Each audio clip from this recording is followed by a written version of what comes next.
Hi, this is Tashina, And this is Jonathan.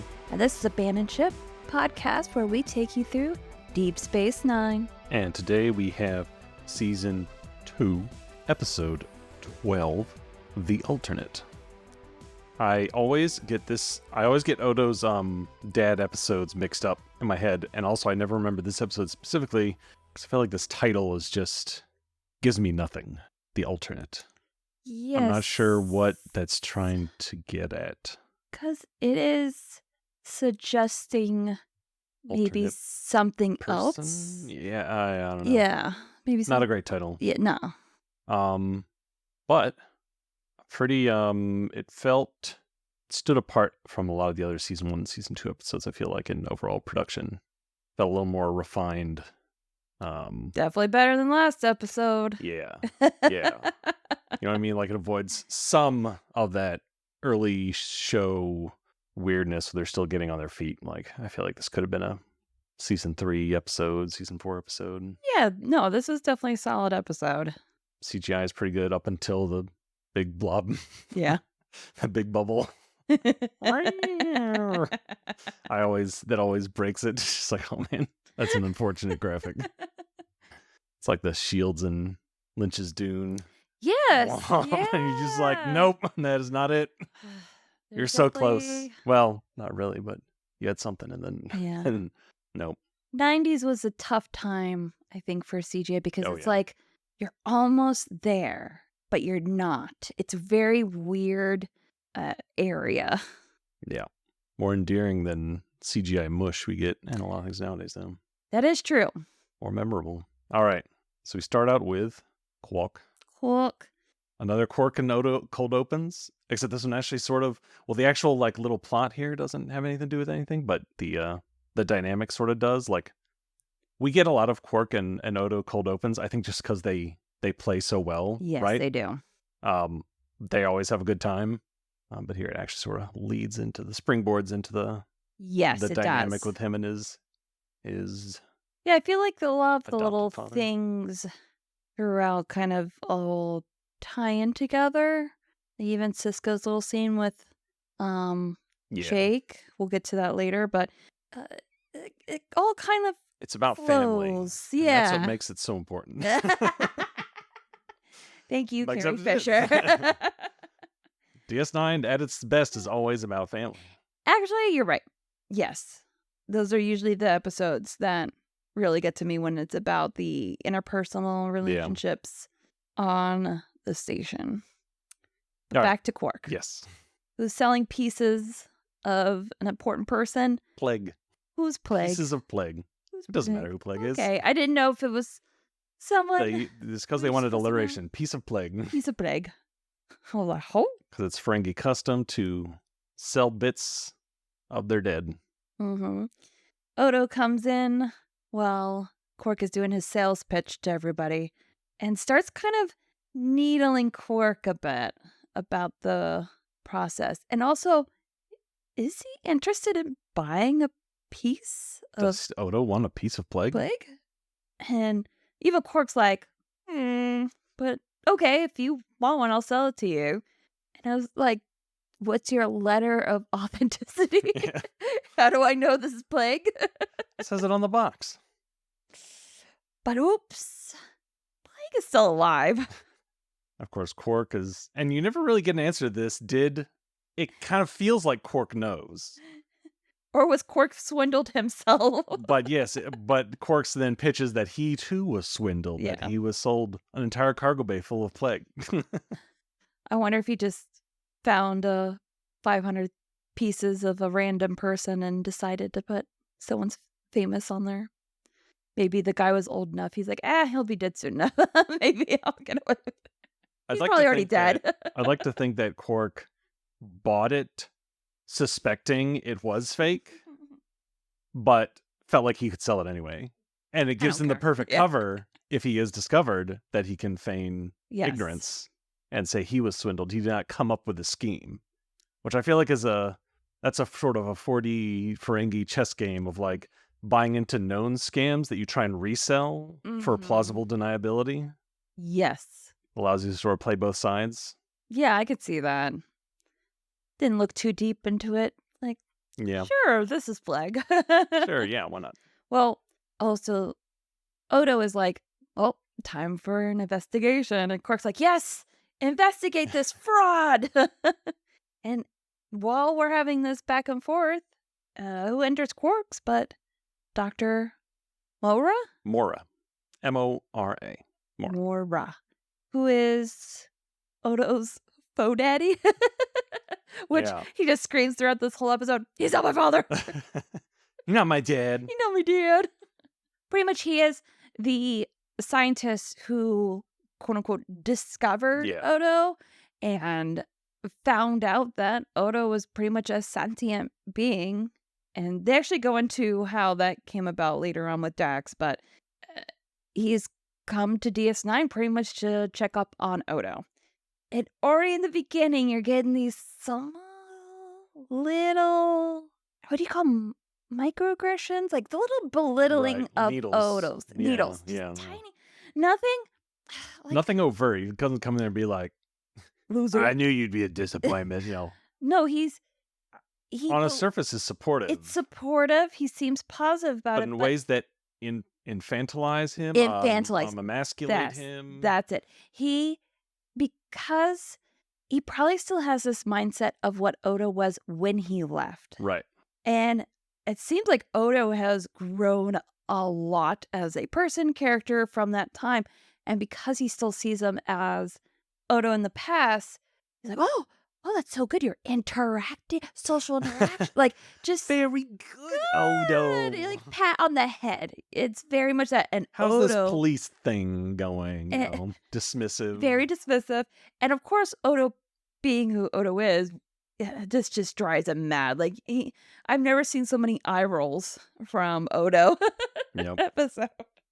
And again, like, great sort of sci-fi thing. It's a very classic father and son who don't see eye to eye story, and maybe ran away from home, left home early, and still sees him stuck as a child in his mind and doesn't recognize going to a man, except now framed in this weird sci-fi thing of, actually, he's another alien. And he discovered him as a blob of goo and had to teach him humanoid interactions. Because the very first thing he points out is both that, like, a positive but also a negative at the same time with the ears.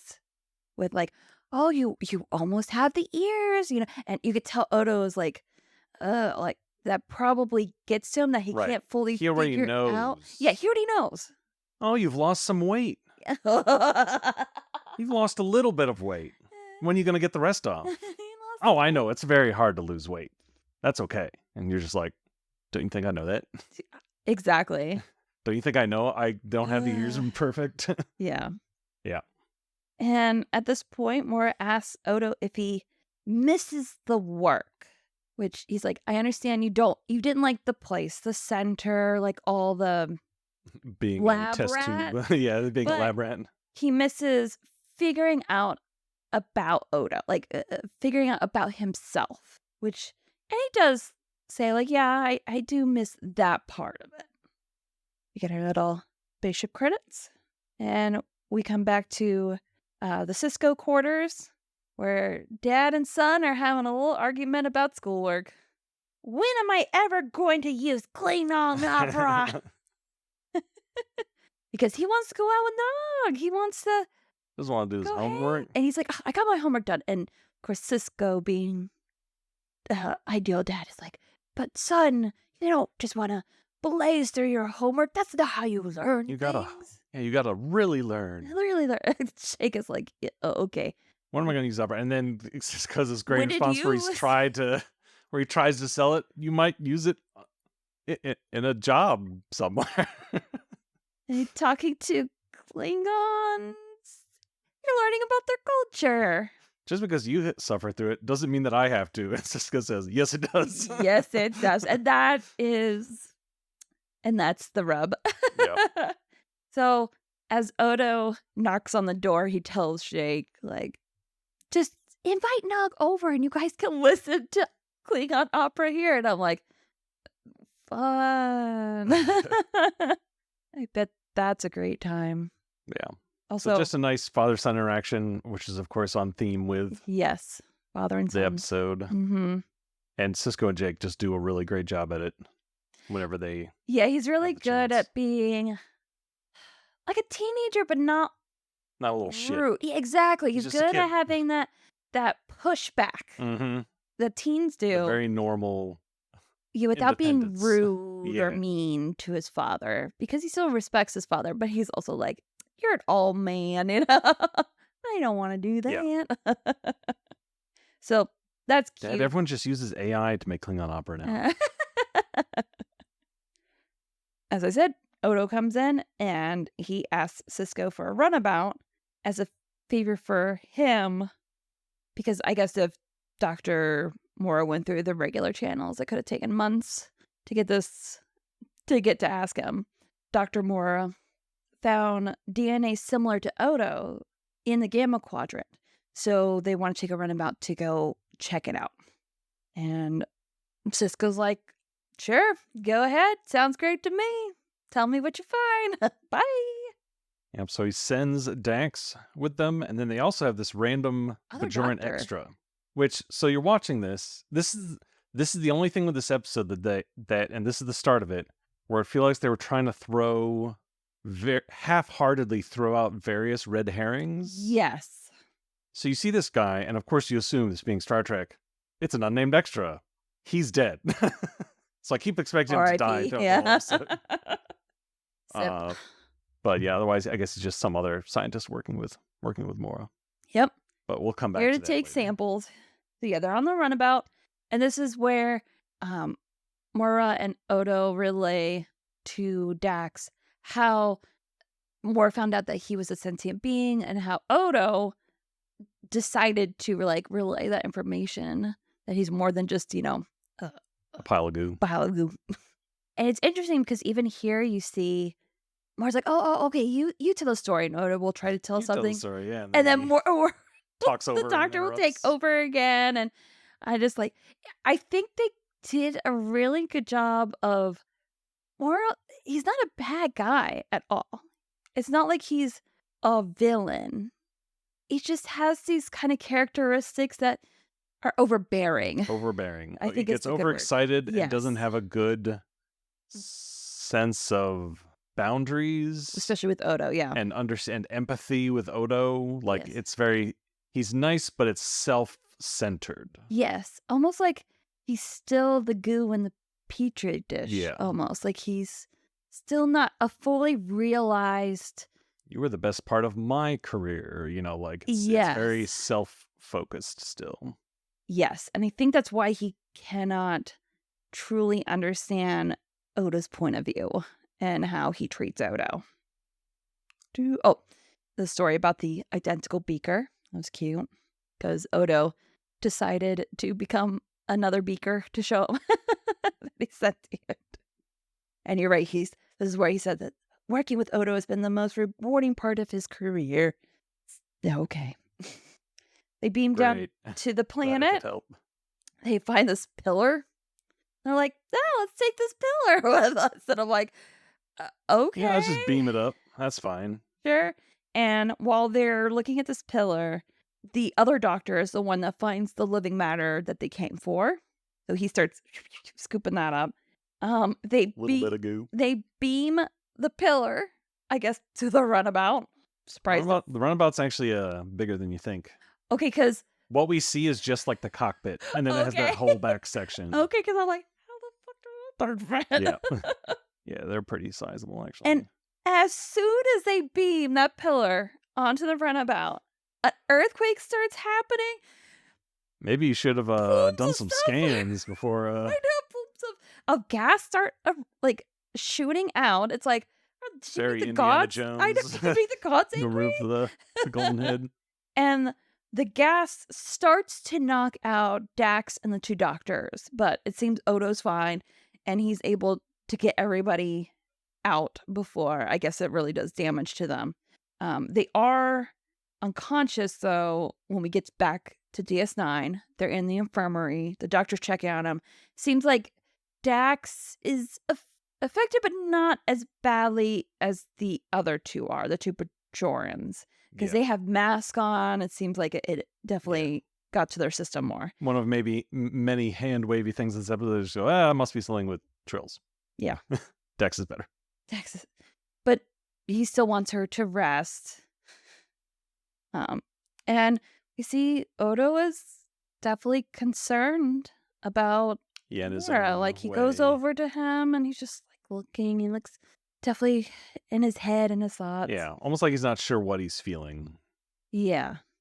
But also, I think this is part of a little bit of the foreshadowing. Like, he is acting a little bit like detached at this point.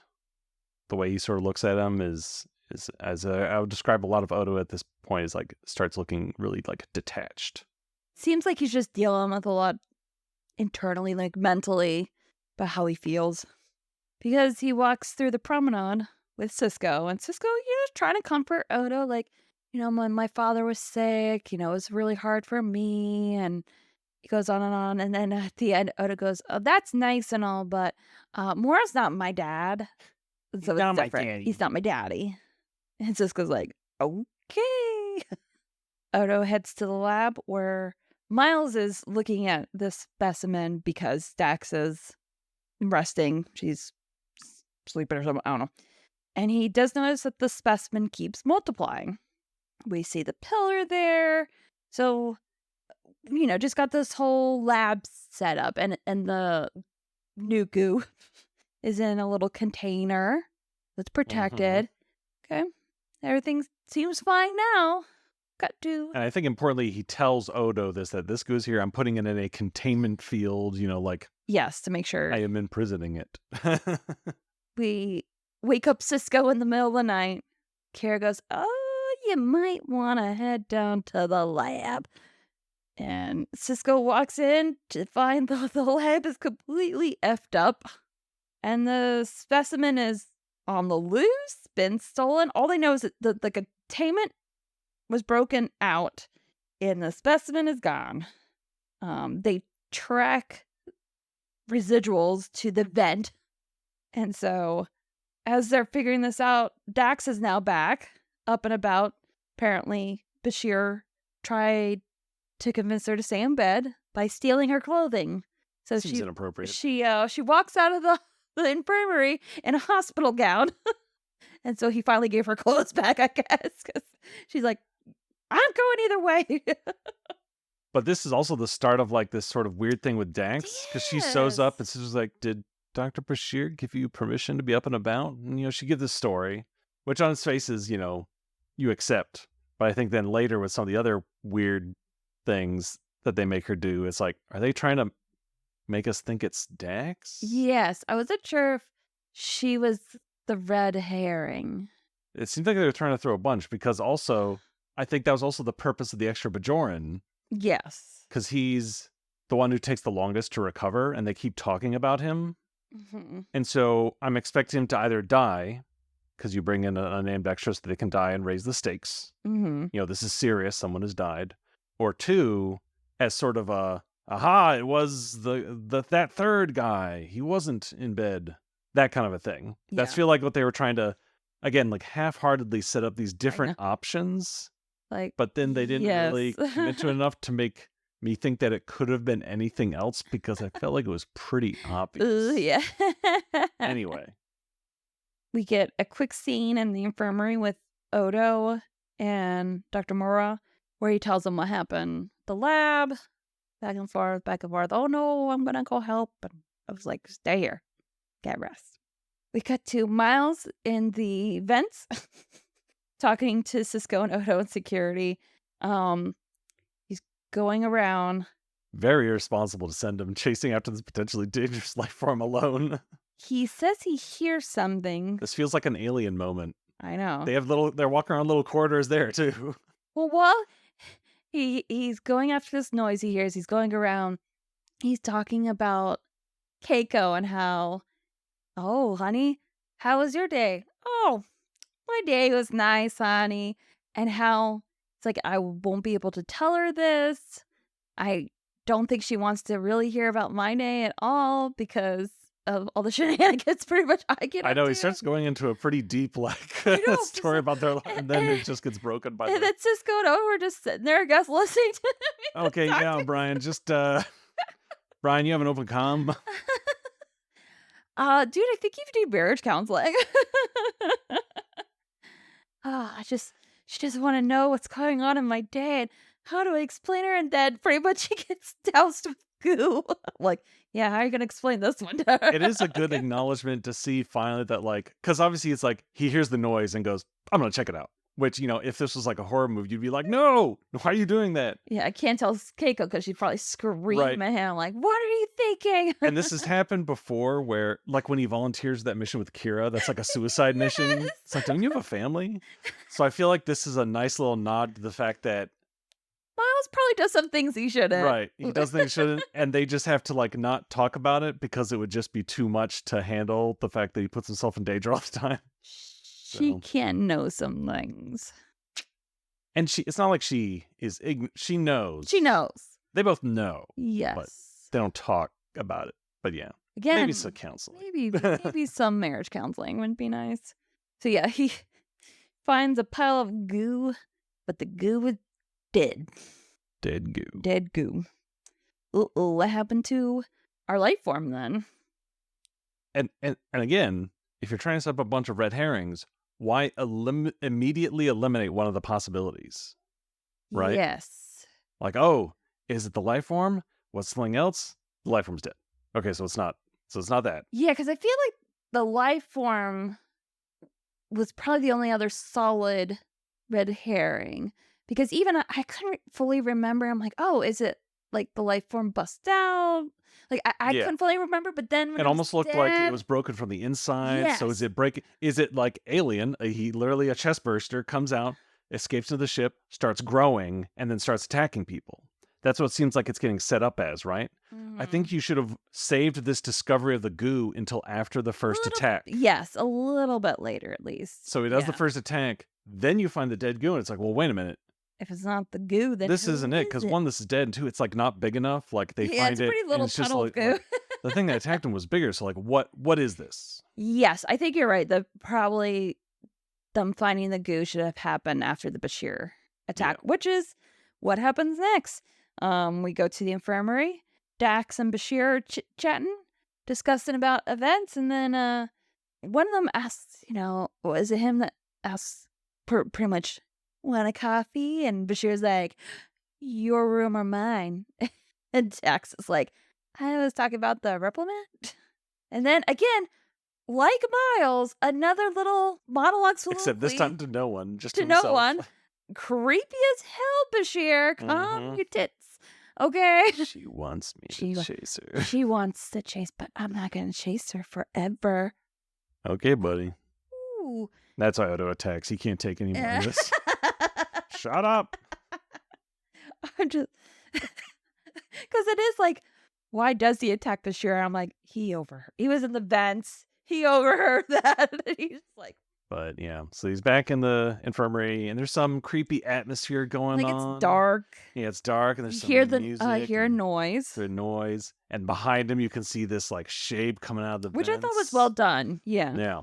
Yeah. For the '90s, I think that this probably scared me as a kid. Yeah. And it attacks him and wraps a tentacle around him, and he grabs a scalpel, laser scalpel, and he goes. Shing!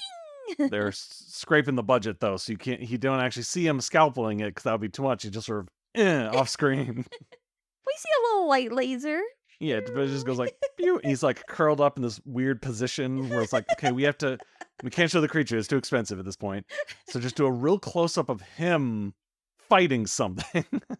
But yeah, and then it disappears back through the vent. So after the attack, the assigned crew, it's like later on they're questioning Bashir after the attack. The only other thing we get is that it was unusually warm. Yeah, because that's something they found with the baby one, that when it was growing, it like generated heat from its metamorphic process or something. I don't know. But basically, the point is that like Odo is being a detective, right? He's figuring it out. He's putting two and two together. He comes up with a theory, and he's very like in charge. Yes. he's doing his job great. And so Dr. Morris sees this, next Yeah, when he's he's next to him. witnessing Yeah. him doing his work. This is where Dax also finds some organic residue left over. And then Cisco calls calls Odo Constable. And Mora's oh, You're making friends. you're making friends. That's a term. And Odo's like, I barely allow it. And Mora does make a good point while they're walking through the promenade that detective work is probably very similar, comparable to the scientific method and Mm-hmm. how they found out information. That's probably why he's so good at it, drawn to this work because of the work that they did at the lab or center, wherever they were. Right. And he says he's proud of Odo. And Odo looks touched. Like, oh, okay. We have a quick scene in the lab, and this is where we get our odd, are they trying to signal something about Dax? Yeah, this is a weird one. Because he's like, wait, wasn't the pillar over there? It's like, oh, did we finally get something about the pillar that they took? And Dax like, nah, I just moved it. But the way she said it was like it was in the way. It was in the way. I had it moved. Yeah, It's like weird. Is that supposed to throw it like, whoa, what's This scene the was pillar?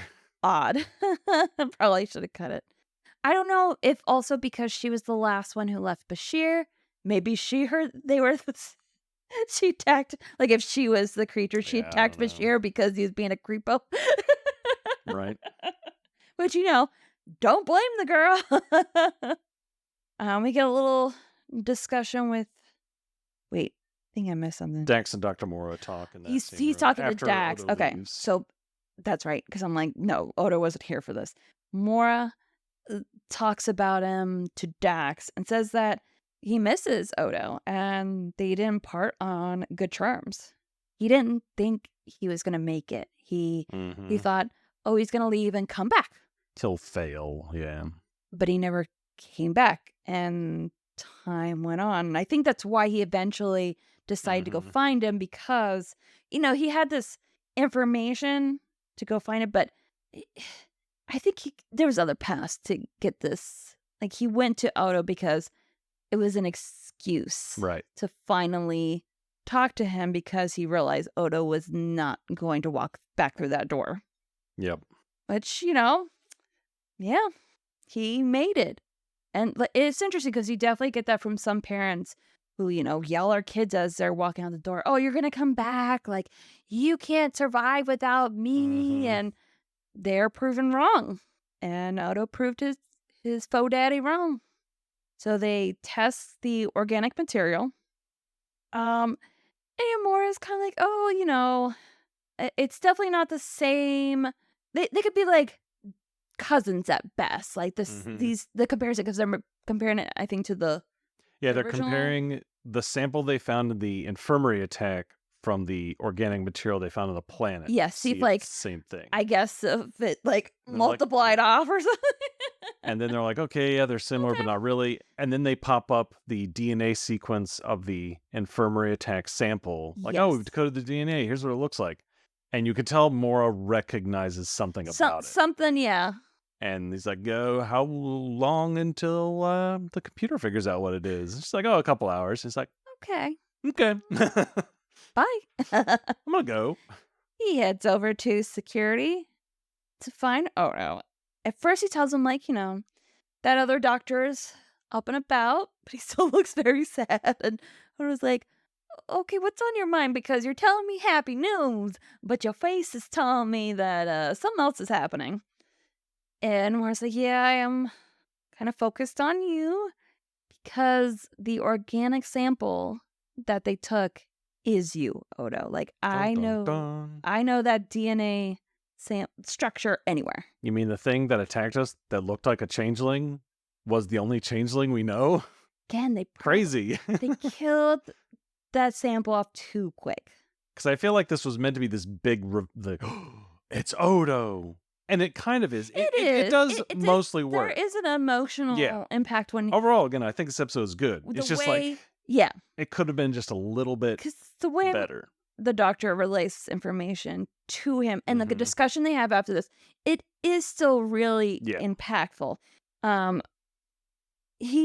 So he's like, I know this is you.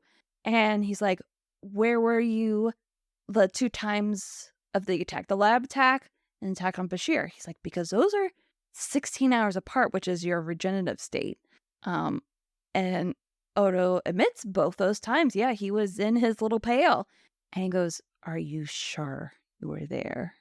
And I was like, yeah, I where else would I be other than in my pail? And so, you could see Odo starts panicking. Yep. He's like, well, maybe it's the gas. Maybe it's like affecting him in a way that's very different from the other 3 because, you know, he doesn't have like lungs. He doesn't have a respiratory system, but maybe it still affected him. And this is where Moro starts driving him into a panic more and more because now he starts suggesting, like, has this ever happened before? Well, no. Well, how can you be sure? Well, first, do you have unsolved cases? First, he says that he's going to go to Bashir to check him out. And he's like, why would you do that? Why would you tell them? They're not going to understand. They're just going to see you pretty much as a monster. They're going to see you as a villain. They're going to put you in a zoo. What he said? Damn. He goes from like lock you up to zoo real quick. And it's like, yes, he's spiraling. And his spiraling is like gassing up Odo to have a complete meltdown. And it is from a very, like, Mora's made some progress, but now because of his panicking, he's falling back on his like default mode, which is to get Odo like, back. Yeah. I'm the only one who understands you. I'm the only one who can protect you. Odo's like, no, they wouldn't do that to me. They treat me different here than my friends. And Mora's like, no, they're just going to be like everybody else. You have to come back with me.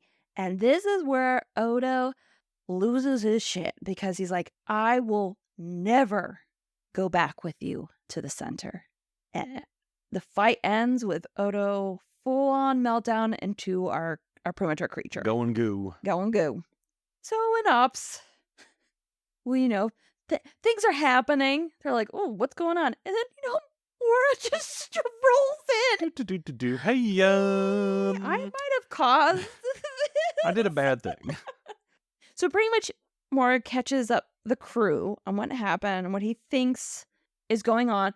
And he does believe he is the trigger point for Odo. He's the center of this. Like with the sample being broken out, he's like, it was being contained. Maybe he broke it free because he had a fear that it would go, like the same thing that happened to Odo would happen to this sample. Need a better name for this episode then. What was the Bashir attack? Mora was there. He was there. Okay, so Bashir was just happenstance. Yeah. Okay. They want to pretty much lure creature Odo. Yeah, because it seems like while he's Odo. In this state, he's not Odo. He's not Odo. It's like a Dr. Jekyll, Mr. Hyde. So they're going to use Mora to lure Dark Odo into like a force field containment. Hopefully that works. So they are in the promenade. They're setting everything up. And this is, I think, a really sad part where Cisco tells Kira, he's like, set your phasers to stun. But if they don't work, we'll have to set them to kill. Because they don't know what's going to work on. You might tear Mora apart. And Kira looks visibly upset. Just the thought of her having to do this to Odo. But thankfully, we have our spooky moment in the promenade. And the plan works. Yeah, and they think there's different vents he can come out of, and they think he's going to come out of one. And I guess he comes out of a different one because he comes in behind Mora. Little creepy moment. I guess Mora gets out of the force field in time, and they trap Dark Odo. This is where we get the really awkward special effects. It's like, that's unfortunate. So, do they drop the force field and then Odo starts coming back? Like, how does he go back into his state? That was the only thing I didn't catch. Yeah, I don't know. They never say. They just say we're going to trap it, and we might stun it, and they do trap it, but they never said that there was something. you'd expect them to say, like, and then we're going to hit it with a polaron radiation while it's Yeah. trapped, but they never do anything They like that, don't. and then they don't shoot it. He They just just turns drop it. back. Yeah. He just turns back, and I'm just like, why did he turn back? I think they Whatever. were, I don't know. Maybe I they're don't know. just like, maybe, I mean, because it was while he's still trapped that Mora has his come to Jesus moment and realizes what he's done, that he's trapped, he's imprisoned him again. And that's when Sisk orders the Force Soldier drop. So maybe they just thought it was too cruel. So like, okay, we're gonna drop it and try and shoot him, but then he collapses anyway, so they don't have to. Maybe, I don't know. but so we have Odo's back just slightly melty. Yeah. Mora goes over to him, grabs his hands, and says, "We have a lot to talk about." Therapy people. Yep.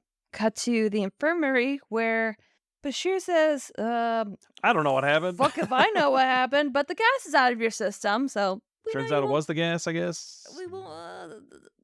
You won't turn into Dark Odo, hopefully. Odo. I feel like the gas was kind of a weak explanation, but I guess they wanted to make sure it wasn't like something that would happen again, because otherwise that would change how they treat him. Yes.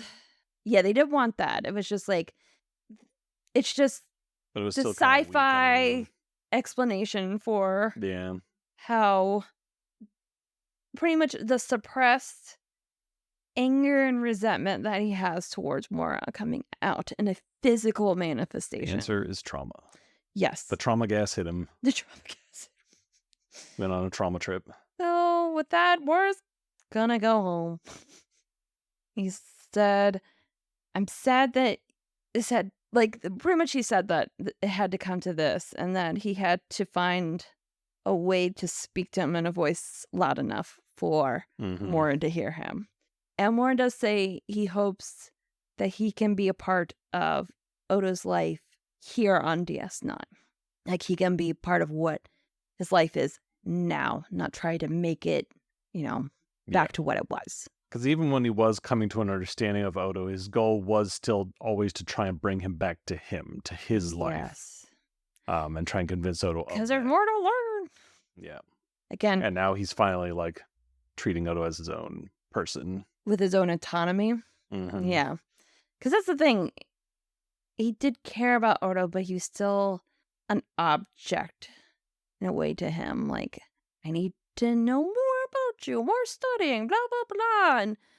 But yeah, Odo's his own person who own wants and needs, and he doesn't want to be there. And he's, I think, finally come to accept that Odo's never going to come back. He's never going to convince him to come back. And that's fine. He needs to also move on with his life. Yeah, and that's the end of that. That's the end of that. Yeah, overall, really good episode, I thought. Mm-hmm. I always like Dr. Moore. I like the actor. Yeah, I thought he he comes was good. back at least one more time. Okay. And that's also a good episode. So, yeah. It's about family. About family. Literally. Daddy Issues, the episode. Yep. That's what the name should have been.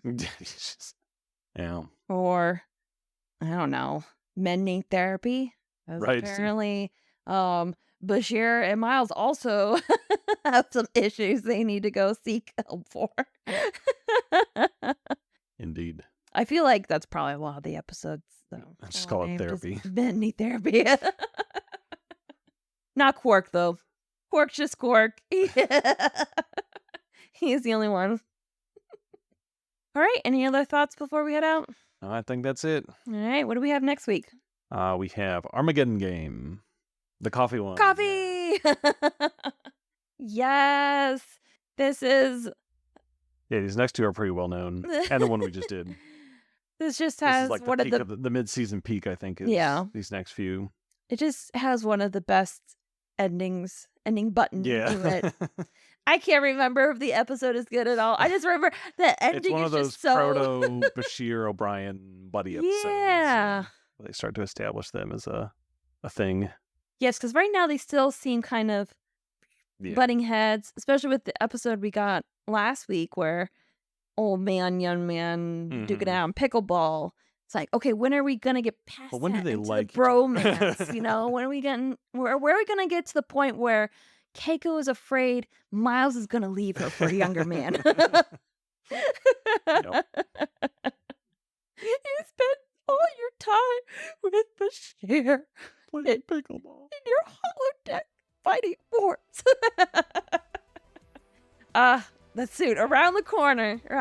We're getting there. Mhm. All right. So we will see you next week for that. See you then. Bye. Bye.